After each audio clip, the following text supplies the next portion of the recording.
The snowstorm over the weekend is still causing issues for people all over the East Coast. At least 33 deaths have been attributed to the storm.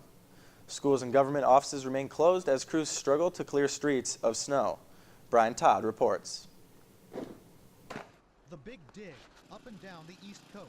Major highways cleared, but smaller roads and the people who live there still buried. It's just wet and it's heavy, and then it's 2 feet, almost 2 feet tall.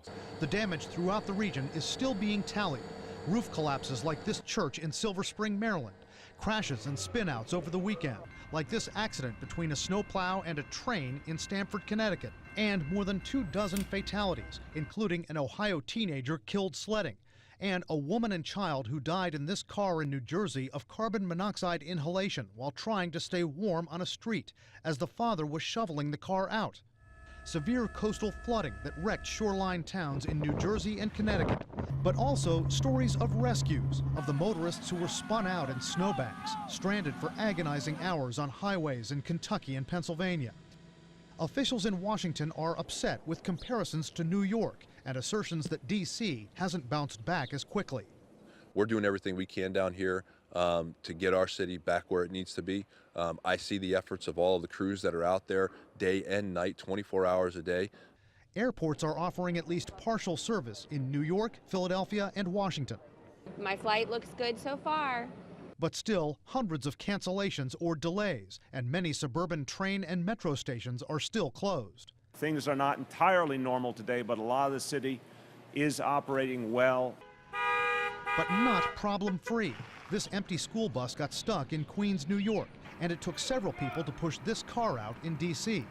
Officials in Washington are warning residents not to risk their health shoveling, not to push snow into the street, and not to walk in the streets. D.C. officials say there are large temporary snow piles on street corners. Motorists have little or no visibility rounding those turns and suddenly encounter pedestrians or vehicles right in their path. Some pedestrians say they've got nowhere else to go. The sidewalks out there are totally unshoveled, so it's not like you have a lot of choice. With so much snow, a huge logistical problem is where cities will put it all. D.C. is putting some of it into dump trucks and then creating small snow mountains in a stadium parking lot. Oh, it's a horror show. It's just, there's no way to keep up with it right now. Tons of snow are being dumped here at the parking lot of RFK Stadium in Washington, creating these small snow mountains almost as far as the eye can see. But officials tell us they're not just going to let this stuff sit here. They're bringing in what's called a snow melter, a large machine that can melt, we're told, up to 60 tons of snow per hour. Brian Todd, CNN, Washington.